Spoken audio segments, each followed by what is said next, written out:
जी जी दीदी। या आज बाबा ने कहा 21 तारीख की मुरली है।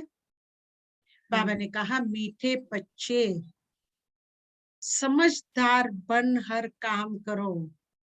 देखो बाबा भी रोज हमारी कमियां कमजोरियां खुद ही बता रहे हैं, है ना। जी क्योंकि दीदी। हमें खुद तो मालूम ही नहीं पड़ता। हम ढूंढने जाएंगे तो बोलेंगे नहीं हमारे में तो कोई कमी है ही नहीं, ढूंढ ढूंढ के थक जाएंगे, कोई कमी नहीं मिलेगी। हम्म। आज बाबा ने कहा बच्चे समझदार बन हर काम करो।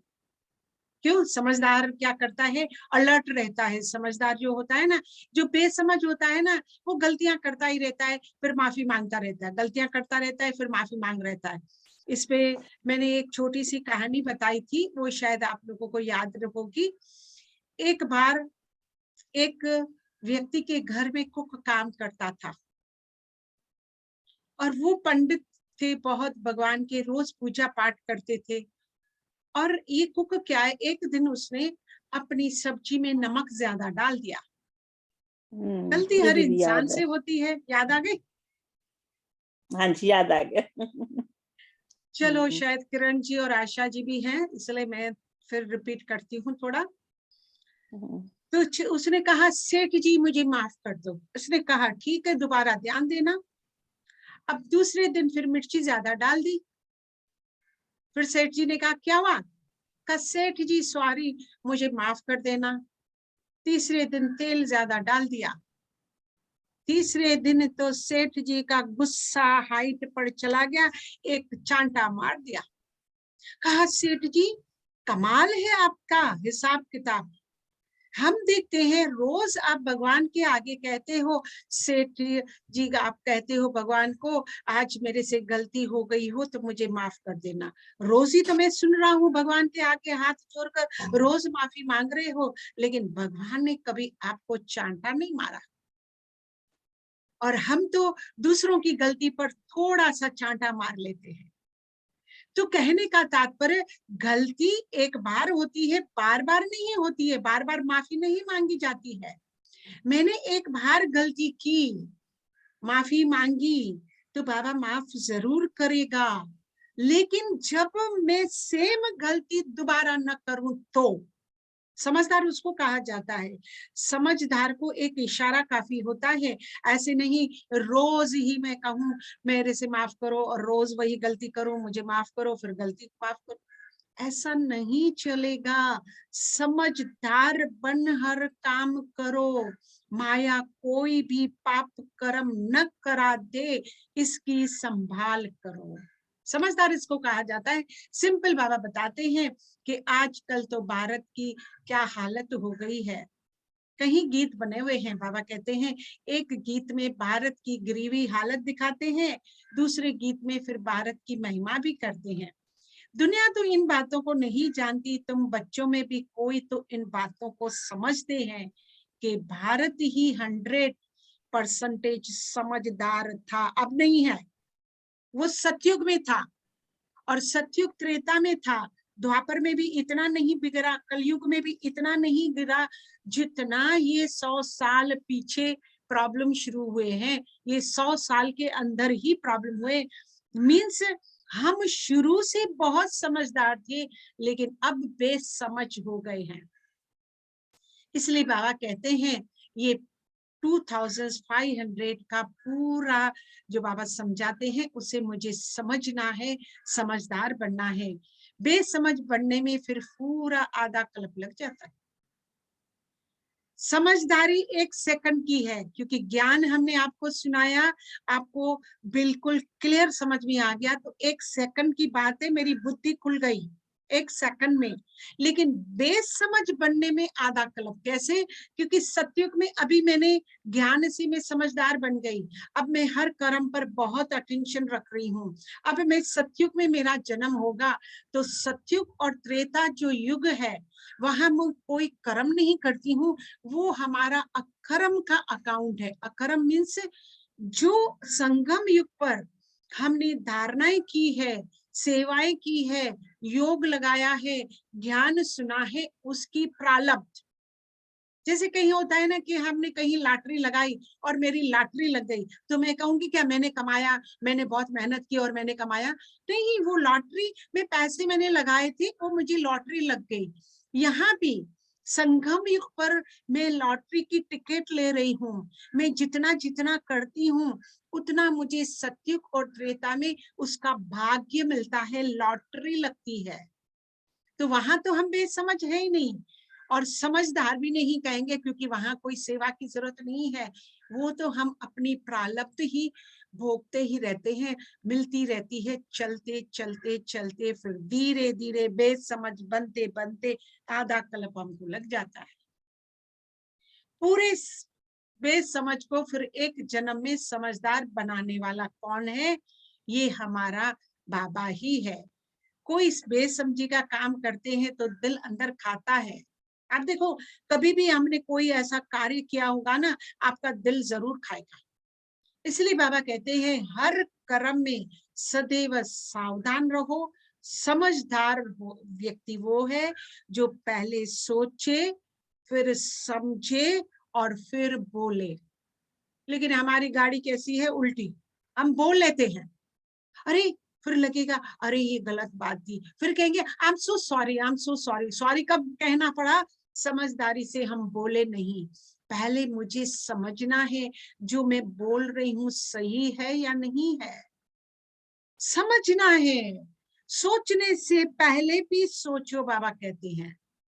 तो कभी भी हमारे ऐसे कर्म नहीं होंगे जो मुझे कूटने पड़े। आज हरेक के सारे संसार में देखो क्या हालत लगी पड़ी है। किसी को मेंटल प्रॉब्लम है, हॉस्पिटलों में जाकर जाकर देखो क्या लोगों के हालत है। चारों तरफ सब कुछ होते हुए, गाड़ी बंगला ड्राइवर सब कुछ, किसी बात की कमी नहीं है, फिर भी दुखी है। क्यों? ये कर्मों की गुह्य गति किसी को भी नहीं छोड़ती है। ये कर्मों की गुह्य गति मुझे अच्छी तरह समझनी हो, नहीं तो बार बार आपका दिल खाता रहेगा और आपको अपने किए हुए पाप भी याद रहेंगे। इसलिए बाबा कहते हैं अब तो समझकर काम करना चाहिए। बेसमझी से कोई भी काम ना हो, बड़ी संभाल रखो मेरे बच्चे, अब बिल्कुल समय नहीं है। और फिर बाबा फिर आते हैं, माया वार ऐसा करती है जो पता ही नहीं पड़ता है। चूहा मालूम है जब काटता है क्या करता है? पहले आपके पाँव को फूंक मारेगा कि आपको मालूम नहीं पड़े, आपको लगता है ठंडी ठंडी हवा आ रही है, फिर काट कर भाग जाता है। ऐसा माया चूही है जो काटती है तो पता भी नहीं पड़ता है। फिर बच्चे लिखते हैं बाबा क्या करें, तूफान आ गया। तूफान भी कम नहीं है, ये 5 विकारों का तूफान कम नहीं है। बहुत प्रकार का नशा माथा गरम कर देता है। प्यार भी देह का ऐसा होता है जिसमें बुद्धि बार बार जाती रहती है। 32 दांत में एक दांत टूट गया तो पूरा दिन जीभ है ना बार बार उधर ही जाएगी। अरे 32 दांत में एक गया है, 31 दांत तो है ना, नहीं, बार बार। तो बाबा कहते हैं प्यार भी देह का ऐसा होता है जिसमें बुद्धि जाती है। योग पूरा न होने से, सुन लो, योग पूरा न रहने से, अवस्था कच्ची होने से फिर उनका नुकसान भी बहुत होता है। बाबा ने तो रिजल्ट भी बता दिया और उनके कारण भी बता दिए। बच्चे ये क्यों नुकसान हो रहा है आपका? क्योंकि योग पूरा नहीं है, अवस्था कच्ची है। माया थोड़ी आई, थोड़ा प्रॉब्लम आया, थोड़ा ये हुआ, हिल गए। हिलना नहीं है मुझे। सबसे बड़ी ब्राह्मण परिवार की यही निशानी है, जिनकी अवस्था अच्छी है उनके नंबर 1 है। यहाँ कितने सालों से है, क्या कर रहे हैं, मैंने बहुत सेवा की है, पूरा दिन सेवा की है, उसके मार्क्स नहीं है, मेरी अवस्था की मार्क्स है। इसलिए सदैव अटेंशन रहे। प्रॉब्लम आएंगे, परेशानियां आएगी, लोग आकर अननेसेसरली आपकी टांग को हिला के जाएंगे, आपको उंगली करके जाएंगे। आपका कोई कसूर नहीं है, लेकिन आपको माया हिलाने जरूर आएगी। पर मुझे ध्यान रखना है मेरी अवस्था, डगमग ना हो, मुझे कोई हिला ना सके। आप देखो जितने भी जार है ना आसपास, बड़े बड़े जार और छोटे छोटे जार भी होते हैं, जब तूफान लगता है तो सबको क्या हो जाता है, बड़े जार नहीं गिरते हैं पर छोटे छोटे जार गिर जाते हैं। क्यों? क्योंकि जब जब तूफान लगा उनकी जड़ कमजोर होती गई, फिर उनकी कमजोर होते होते हम कमजोर हो जाते हैं। इसी प्रकार हम ब्राह्मण परिवार में भी थोड़ी परिस्थिति आई, मैं डगमग हुई, मेरी अवस्था बुद्धि की नीचे ऊपर हो गई, मैं कमजोर बन गई, वो बल नहीं रहा। फिर दूसरा आया प्रॉब्लम, फिर मेरी अवस्था कमजोर हो गई। कमजोर होते होते फिर एक झटके से हम गिर जाते हैं। फिर छोटा सा भी प्रॉब्लम आएगा ना, बस एकदम से गिर जाते हैं। ऐसी अवस्था मुझे नहीं चाहिए, मुझे मजबूत अवस्था चाहिए जो होगी योग बल से। बाबा कहते हैं योग पूरा न रहने से, अवस्था कच्ची होने से बहुत नुकसान होता है बच्चे। इसलिए बड़े कड़े तूफान भी आते हैं, लोभ भी बहुत सताता है, लोभ भी कम नहीं है। और माताओं को तो मोह नहीं छूटता है, बच्चों में पूरा दिन मोह में पड़े रहते हैं। सेवा करो, बाबा ने नहीं कहा है सेवा नहीं करनी है, लेकिन मैं आत्मा दूसरी आत्मा की सेवा कर रही हूँ। करण करावन हार बाबा है, इस लाइन को मुझे अंडरलाइन करना है, न कि मैं कर रही हूँ, मेरा बच्चा है मैं बच्चे के लिए कर रही हूँ, उसमें नुकसान आएगा। बाबा कहते हैं जैसे वो सन्यासी लोग है ना, ये लोभ भी बहुत बड़ा सताता है, जो बेकायदे चलन चलते हैं, बेकायदे चलन, देह अभिमान। जैसे वो सन्यासी लोग हैं, तुम भी सन्यासी हो, वह है हठ योगी, तुम हो राजयोगी, यही फर्क है। उनमें भी नंबरवार होते हैं, तो हमारे में भी नंबरवार हैं। कोई तो अपनी कुटिया में रहते हैं, भोजन वहां ही उनको पहुंचता है, वहां मंगा भी लेते हैं, विकारों का संन्यास करते हैं। इसलिए उनकी पवित्रता मनुष्यों को खींचती है, उनके पांव में सर झुकाते हैं लोग। बाबा कहते हैं इसमें भी ज्ञान योग बल की ताकत चाहिए हमें। आज सन्यासियों के आगे लोग झुकते हैं, हम लोगों के पास कोई भी नहीं झुक रहा है। ध्यान रखना, उनकी पवित्रता खींचती है। अब हमें पांचों विकार, कोई ना कोई विकार है ही, हम एक को छोड़ते हैं तो दूसरा आ जाता है, दूसरे को रावण का सर को एक गोली लगाओ तो दूसरा खड़ा हो जाता है, फिर दूसरे को करो तो तीसरा खड़ा हो जाता है। हमारा भी यही हाल है। बाबा कहते हैं बच्चे ज्ञान योग बल की ताकत चाहिए। जितना योग में रहेंगे तो इन सब बातों की परवाह नहीं रहेगी। योग है तंदुरुस्ती की निशानी। हम कितना करते हैं योग? योग भी दो प्रकार का है, एक प्रकार का नहीं है। एक है मैं 24 घंटे कर सकती हूँ, दूसरा मुझे बैठकर कम से कम 2-3 घंटे तो जरूर करना ही है। भल पुराने विक्रमों की भोगना तो भोगनी पड़ेगी, फिर भी योग पर आधार रहता है। शरीर में प्रॉब्लम आएंगे, ये अंत की निशानियां हैं। तन मन धन जन सब में प्रॉब्लम आएंगे, इसलिए कोई भी नहीं है। क्या हमारी बड़ी बड़ी दादियां थी, कभी उनको देह अभिमान में देखा? उनके सामने भी देह के प्रॉब्लम आए, लेकिन वो तो परवाह ही नहीं करते थे, वो तो अपनी सेवा और योग बाबा बाबा बाबा करते रहते थे, कभी मुंह भी नहीं करते। तो बाबा कहते हैं इस योग पे आधार है, ऐसे नहीं फलानी चीज चाहिए पूरा दिन मांगते रहते हैं। बाबा कहते हैं योग से बल लो और तत्व को भी, 5 तत्वों को भी मुझे बल देना है, खाली अपना नहीं है। हमारे ऊपर बहुत सारी जवाबदारी है, हम अपने लिए अकेले नहीं है। जो मेरे आसपास के बंधे हुए मेरे रिश्ते नाते हैं उनका कल्याण करना, हमारे माता पिता हैं, पूर्वज हैं उनका कल्याण करना, विश्व का कल्याण करना, क्योंकि कुछ ना कुछ तो हमने किसी न किसी से कुछ न कुछ लिया है। फिर 5 तत्वों से जिससे हमारा ये बना है, शरीर बना है, उन 5 तत्वों को भी मुझे योग का बल देना है। बहुत बड़ी रिस्पॉन्सिबिलिटी है, सिर्फ अपने लिए नहीं है। आज का प्रश्न बाबा ने पूछा, आपका नाम बाला करने के लिए कौन सी धारणाएं चाहिए? भगवान का नाम बाला करना है। बाबा कहते हैं नाम बाला करने के लिए ईमानदार, वफादार बनो, सच्चाई के साथ सेवा करो। एक होता है ठीक है दिखावा, आप देखोगे आजकल सेवाएं चल रही है ना कि झाड़ू लगाने की सेवा, तो जब वो आएंगे वो मीडिया वाले, तो वो झाड़ू हाथ में लेते हैं मिनिस्टर और दिखाते कि हम झाड़ू, और फिर तो झाड़ू एक कोने में रखते थे, रोज सफाई करते ही नहीं है। एक होता है दिखावे के लिए और एक होता है सच्चे मन से सेवा करना। जब आप सच्चे मन से करोगे उसकी रिजल्ट आपको खुद ही मिल जाएगी। दिखावा का मुझे कुछ भी नहीं चाहिए। बाबा ने कहा दूसरा, बहती गंगा, रखा हुआ पानी है ना उसमें बास हो जाती है, कभी भी रखा हुआ पानी नहीं बनना है, बहते रहना है।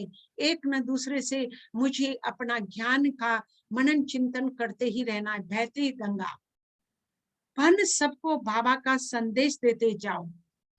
दूसरा बाबा ने कहा अपनी कर्म इंद्रियों पर पूरा कंट्रोल, टोटली कंट्रोल। बाबा तो इतना तक कहते हैं बच्चे जिस सेवा करने सॉरी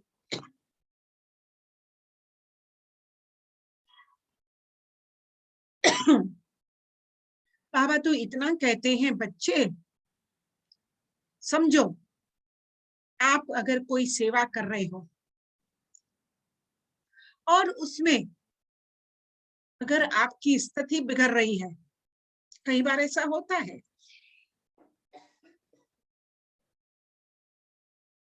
करता और कोई है। हम जब संगठन में सेवाएं करते हैं ना, अभी किसी ने कुछ आपको कह दिया, करता कोई और है, लेकिन ध्यान में देती हूँ क्यों?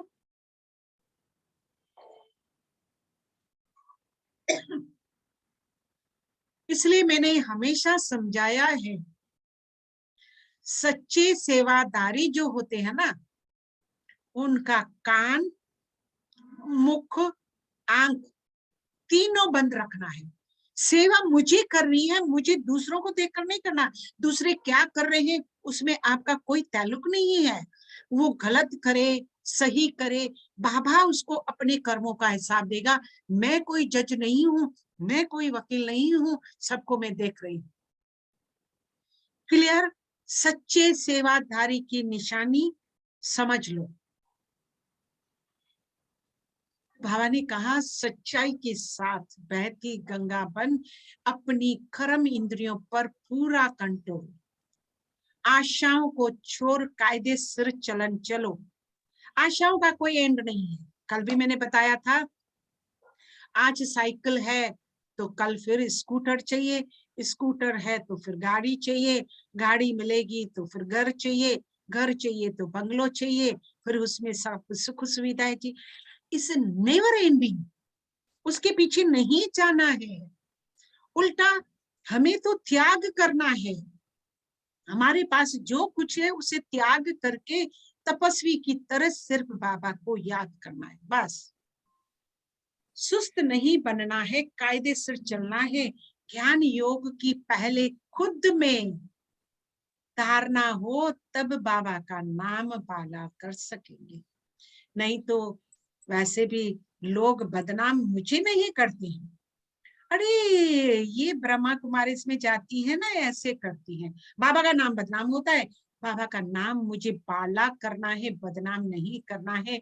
मेरी चाल चलन बोल व्यवहार से नाम बदनाम बाबा का करते हैं। कितना बड़ा बोझा है, इतना बड़ा बोझा आप उठा नहीं सकोगे, क्योंकि खुद के ही पहले से मेरे पास इतने पाप कर्म इकट्ठे हैं, और ऊपर से फिर ज्ञान लेकर भी मैं ये सब कर रही हूँ, तो ये और बोझा बढ़ता रहता है।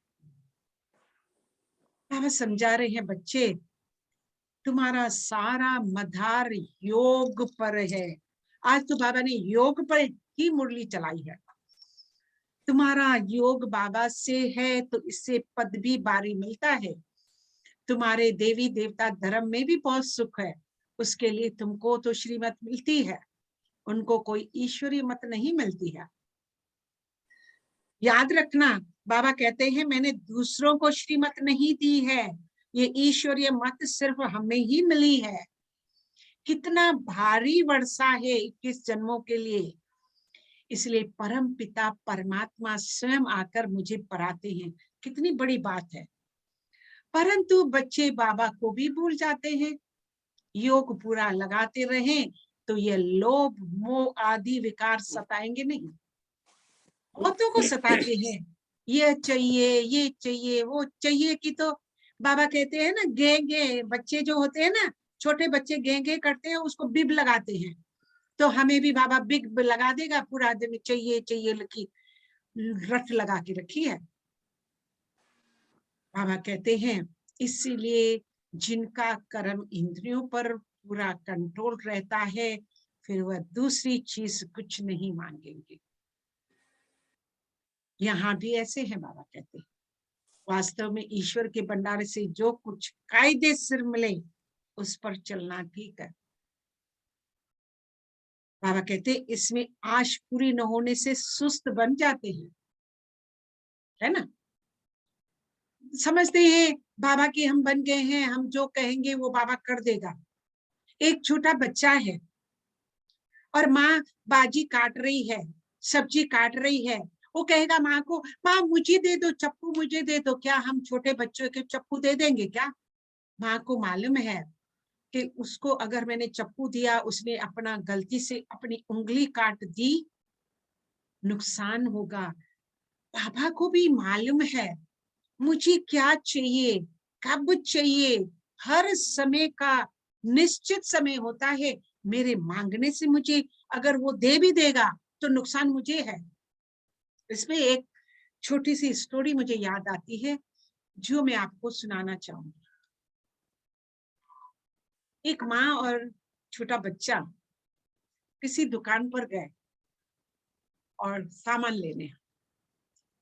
रोज जाते थे, दुकानदार उनको पहचानता था। अब छोटा बच्चा पहली बार आया तो वो उनकी चॉकलेट की एक डिब्बी रखी हुई थी, बर्नी, उसको एक टक देख रहा था। अभी ये दुकानदार को थोड़ी दया आ गई, बच्चे को कहा बच्चा ले लो ना, इसमें से खोलकर बर्नी से आप ले लो। वो ले ही नहीं। फिर दोबारा दुकानदार ने कहा अरे बच्चे लियो चॉकलेट खाओ, नहीं उठाया। तीसरी बार कहा, चौथी बार कहा, फिर माँ ने कहा बेटा तू ले लेना, फिर भी नहीं ले रहा था। फिर दुकानदार ने अपना हाथ डालकर और उसमें से निकालकर उसको दिया तो उसने फटाफट ले दिया। घर में लेकर माँ ने कहा कमाल है, पहले वो जब आपको बोल रहे थे उठाने के लिए आपने नहीं उठाया, 3 बार बोला नहीं उठाया, मैंने कहा फिर भी नहीं उठाया, और उसने दिया तो आपने ले लिया। तो कहा माँ को, माँ मेरी मुट्ठी कितनी है, छोटी सी, अगर मैं भी लेता तो मुट्ठी में से कितना आता, थोड़ा, लेकिन उसने खुद दिया तो ज्यादा दिया। परमात्मा भी ऐसे ही है, अगर आप उससे कुछ मांगोगे तो आपकी मुट्ठी जितना ही मिलेगा, लेकिन जब वो देगा तो उसकी मुट्ठी इतनी बड़ी है आपको समझ में नहीं आएगा, भरपूर हो जाएगी। क्लियर? इस स्टोरी से कुछ समझा? जी दीदी। तो बाबा कहते हैं इसीलिए सब आशाएं मिटा देनी है, यहाँ सबको ईमानदार वफादार बनना है। तुम बच्चों को बहुत श्रेष्ठाचारी, श्रेष्ठ आचरण, श्रेष्ठ बोल, श्रेष्ठ विचार, श्रेष्ठ कर्म, सब कुछ श्रेष्ठ ही श्रेष्ठ। ईमानदार भगवान के घर में, वफादार, जो कहा सर माथे पर। बाबा तो हर रीति से पुरुषार्थ कराते हैं कि बच्चे नाम वाला करे। एक तो योग में रहना है, दूसरा ज्ञान को धारण कर औरों को भी कराना है, गंगाओं को बहना है, समझाना है सच्चा योग किसको कहा जाता है। भगवान है सबका बाप। तो बाबा कहते हैं बच्चे मुझे याद करो तो मैं शांति और सुख का वर्षा दूंगा। सिंपल कह रहे हैं, बड़ी बात भी नहीं है, कितनी सहज बात है। और फिर भी किसी को तीर नहीं लगता, क्यों? बाबा वो भी बताते हैं किसी को तीर नहीं लगता, क्यों? कुछ न कुछ खामियां है। अब तो समय नहीं है और ऊपर से खामियां है, और फिर कैसे हम आगे बढ़ेंगे? बाबा कहते हैं सर्विस तो अथाह है, मनुष्यों को तो शमशान में फुर्सत रहती है। बच्चे समझदार हो, सर्विस का शौक हो, कोई विकार न हो तो जाकर समझा सकते हैं, क्योंकि वहां फिर भी वो सुनेंगे। बाकी ऐसे कर कर जाकर किसी को सुना कोई नहीं सुनता है। तुम्हें उन्हें समझाना है कि एक भाव को याद करो जिससे ही फल अर्था वर्षा मिल सकता है। और वैसे भी लोगों को संत महात्मा बोल के गए, ऋषि मुनि बोलकर कहे, किसी ने सुना नहीं। यज्ञ किया, तप किया, शांति मिली नहीं। क्योंकि लोग, आप देखो आरती भी गाते हैं ना, ओम जय जगदीश हरे तुम मेरे विकार हरो। अब भगवान आया है मेरे विकार हरने और हम विकार देने के लिए तैयार नहीं है, तो कैसे हमारा होगा? सिर्फ गाने से तो नहीं होगा ना। खामियों को निकालते रहो बाबा कहते हैं। और दुख जब होता है ना, तब उनको आप ज्ञान दो ना, तो थोड़ा थोड़ा सुनते, ज्यादा नहीं सुनते। ये ज्ञान कोई बंदरों के सामने रखने जैसा भी नहीं है। तो बाबा कहते हैं सिंपल है, जाकर जो भी शिक्षा आदि देंगे अल्पकाल की सुख की, बाकी तो सब दुख ही देते हैं। और ये बाबा तो सदा सुख का रास्ता बताते हैं। इसलिए बाबा कहते हैं मुझे याद करो, क्यों? बच्चे विनाश सामने खड़ा है, मुझे याद करेंगे तो स्वर्ग के मालिक बनेंगे, वरना फिर मैं नर्क में भेज दूंगा। आपको नर्क में फिर जाना है, सतयुग में नहीं आ पाएंगे। पवित्र तो रहना ही है, निमंत्रण तो देना होता है, दिन प्रतिदिन पॉइंट्स सेट कर दी जाती है। बाबा एक एक पॉइंट हमें बिल्कुल क्लियर करके समझाते हैं कि बच्चे अगर आपके फुर्सत नहीं है तो छुट्टी लेकर जाओ, लेकिन सेवा करो, सर्विस में बहुत फायदा है। विनाश तो होना ही है, अर्थक्वेक आदि होंगे, सभी डैम्स आदि सब फटेंगे, आफतें तो बहुत आने वाली है। अब बाबा क्या मुझे डरा रहा है?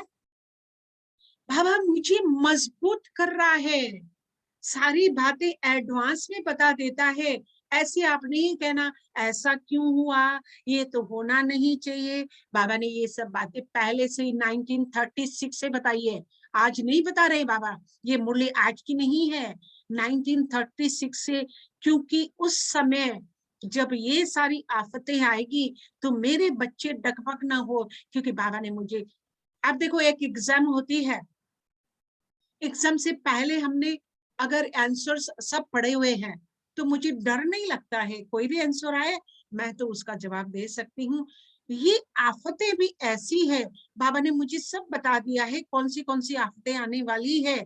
बच्चे उससे पहले अपने में योग का बल बढ़ दो, आपके सामने कभी भी कोई भी प्रॉब्लम नहीं खड़ी नहीं रह सकती, उंगली भी नहीं।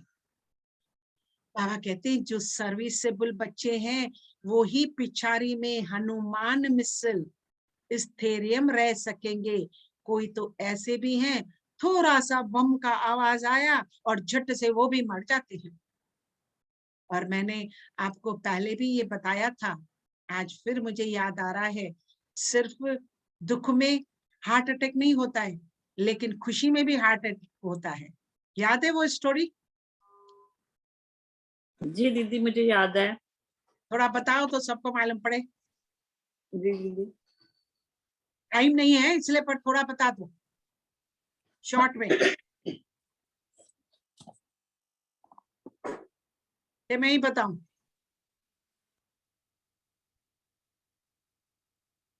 एक व्यक्ति था, उसने लॉटरी ली थी, और लॉटरी जी ली तो दीदी ये, मुझे हाँ बोल, याद है। हाँ बताओ चलो। एक मिनट। हाँ जी, टाइम कम ऐसे है। ना हाँ, हाँ, एक इंसान लॉटरी खरीदता है और फिर लॉटरी जब उसके देखते हैं उसकी निकलती है तो बहुत अच्छी लॉटरी निकलती है। तो अब हम्म, डॉक्टर ने बोला था कि इसको बताएँगे अगर ऐसे तो फिर वो कहीं हार्ट अटैक ना हो जाए उसको सुन के। तो उन्होंने बोला कि इसको धीरे-धीरे बताते हैं। तो उसको बोलते हैं कि अच्छा अगर तेरी इतनी लॉटरी निकली तो क्या करेगा? तो बताता है कि मैं ऐसे दान-पुण्य कर दूँगा। फिर क्या होगा इसका फिर मैं ये ले लूँगा। फिर इसका धीरे-धीरे अमाउंट बढ़ाते रहते हैं और उसको हम्म, बताते रहते हैं। तो जी। जब पूरे अमाउंट पर आते हैं तो वो बोलते हैं कि अगर इतनी निकले बोले मैं तुझे आधा दे दूँगा। तो डॉक्टर का हार्ट अटैक हो जाता है। क्योंकि खुशी के मारे उसने तो एक्सपेक्ट ही खुशी नहीं के किया मारे था ही। कि मुझे हुँ। 50 लाख मिल जाएंगे। तो न गम में प्रॉब्लम होता है, लेकिन ज्यादा खुशी भी इंसान को। इसलिए कहते हैं हमेशा क्या रहना चाहिए हमें, नॉर्मल। ईसीजी में भी अगर नॉर्मल आता है ना तो कहेंगे फिट एंड फाइन। ईसीजी भी अगर नीचे ऊपर आई हार्ट की तो कहेंगे इसका प्रॉब्लम है। तो मुझे न खुशी में ज्यादा ऊपर जाना है, न दुख में नीचे हो जाना है, दोनों में बैलेंस। इसलिए बाबा मुझे योग का दे रहे हैं बल। बाबा कहते हैं आफतें तो बहुत आने वाली है, जिनको ज्ञान होगा वह तो डांस करते रहेंगे, अरे वाह अंत समय आ गया, अभी तो हम सत्युग में जाएंगे। डांस इसलिए करनी है, इसलिए नहीं कि दूसरों का मौत हो रहा है, नहीं। जो सर्विसेबल बच्चे हैं वो ही पिछाड़ी में हनुमान मिसल स्टेडियम रह सकेंगे। कोई तो ऐसे हैं, हनुमान एक का मिसाल है, परंतु 108 तो ऐसे ताकतवान होंगे ना, वह ताकत आएगी सर्विस से। बाबा ने कहा बल योग का है और सर्विस का भी ताकत चाहिए, खाली एक सब्जेक्ट्स की नहीं चाहिए, चारों सब्जेक्ट्स में बाबा पकड़ते हैं हमें। बाबा कहते हैं बच्चे सर्विस कर ऊंच पद पाओ, नहीं तो फिर बाद में पछताना पड़ेगा। अच्छा, मीठे मीठे सिकिल दे बच्चों प्रति माता पिता बाप दादा का याद प्यार और गुड मॉर्निंग।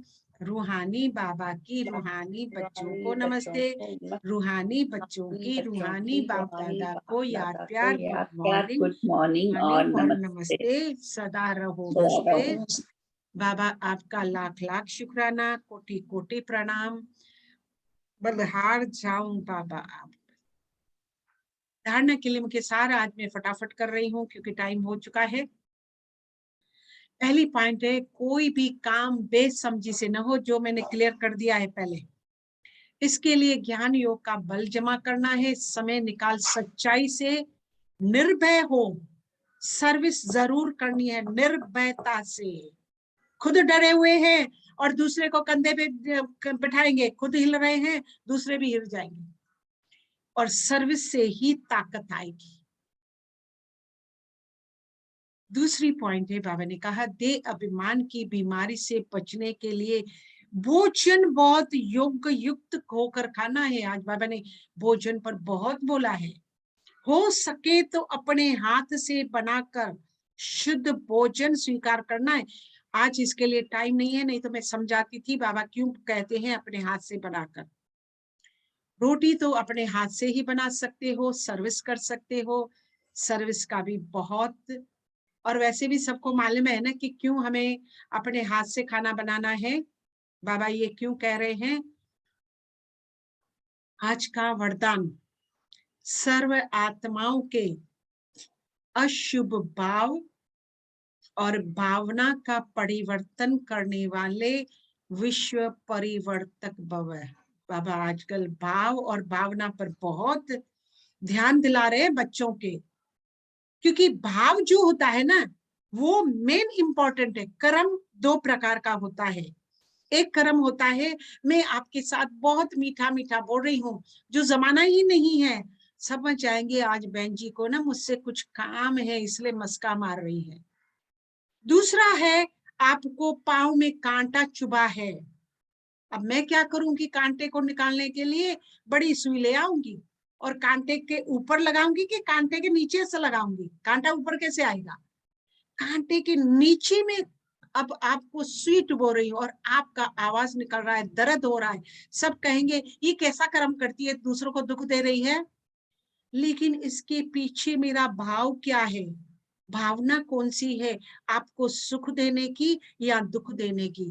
कर्म में कैसा भी करूं, उसके पीछे मेरा भाव और भावना, लोगों को भले ही ये मेरा दिख रहा है, लेकिन मेरा भाव और भावना बहुत विश्व परिवर्तक। बाबा कहते हैं जैसे गुलाब का पुष्प बदबू की खाद से खुशबू धारण कर खुशबूदार गुलाब बन जाता है, ऐसे आप विश्व परिवर्तक श्रेष्ठ आत्माएं अशुभ, व्यर्थ, साधारण भावना और भाव को श्रेष्ठता में, अशुभ भाव और भावना को शुभ भाव और भावना में परिवर्तन करो, तब ब्रह्मा भाव समान अव्यक्त फरिश्ता बनने के लक्षण सहज और स्वतः ही आएंगे। मेहनत नहीं करनी, भाव और भावना को पकड़ो बस। इसी से माला का दाना और दाने के समीप आएंगे। एक माला होती है, उसमें मोती एक इधर है, फिर दूर है, फिर दूर है, फिर दूर है, उसकी वैल्यू नहीं होती है। पर जिसमें मोती मोती के पास पास होता है ना, वो माला की वैल्यू ज्यादा होती है। तो बाबा कहते हैं मेरी भी ब्राह्मणों की माला में इसी सी माला का दाना दाने के समीप समीप आना है, तो ये भाव और भावना मुझे चाहिए। आज का स्लोगन है, बाबा ने कहा अनुभवी स्वरूप बनो तो चेहरे से खुश नसीबी की झलक दिखाई देगी। अनुभव नहीं है, मैंने कहा मैंने लड्डू बनाया, बहुत अच्छा है, बहुत अच्छा है, बहुत मीठा है, आपको क्या मजा आएगा क्या? जब तक आप खुद बनाकर नहीं खाओगे तब तक आपको अनुभव नहीं होगा। इसलिए बाबा कहते अनुभवी स्वरूप बनो तो चेहरे से खुश नसीबी की झलक दिखाई देगी, दूर तक दिखाई देगी लोगों को, मुझे दिखाने की भी जरूरत नहीं है। आज की लवलीन स्थिति का अनुभव करने के लिए बाबा ने पॉइंट कहा है, बाप दादा का बच्चों से इतना प्यार है, जो समझते हैं हर एक बच्चा मेरे से भी आगे हो, ये अच्छा भाव और भावना है। बाबा समझा रहे हैं मुझे भी हर एक को अपने से आगे बढ़ाना है, मैं आगे जाऊं, मैं आगे जाऊं। इस पे भी कहानी याद आती है, लेकिन अभी समय नहीं है, नेक्स्ट टाइम बताऊंगी। हम दूसरों की टांग खींचते हैं, आगे बढ़ाते नहीं हैं, दूसरों को पीछे करके मैं आगे बढ़ूं, ये भावना गलत है। सबको उंगली देकर किसी की टांग में टांग गिराकर आगे बढ़ना सही नहीं है। हाथों में हाथ देकर उंगली में उंगली पकड़कर आगे बढ़ो। दुनिया में भी जिससे ज्यादा प्यार होता है ना, उससे अपने से भी आगे बढ़ाते हैं। बच्चों को हम कितना कहते हैं, अरे तू हमसे आगे बढ़, तू और भी ऊंचा बढ़। इसी भावना से हमें सबको आगे बढ़ाना है, यही प्यार की निशानी है। तो बाप दादा भी कहते हैं मेरे बच्चों में अब कोई भी कमी न रहे, सब संपूर्ण संपन्न और समान बन जाए। वाह बाबा वाह, क्या बाबा हमारे सामने इतना बड़ा रख रहे हैं। क्लियर हुई मुरली?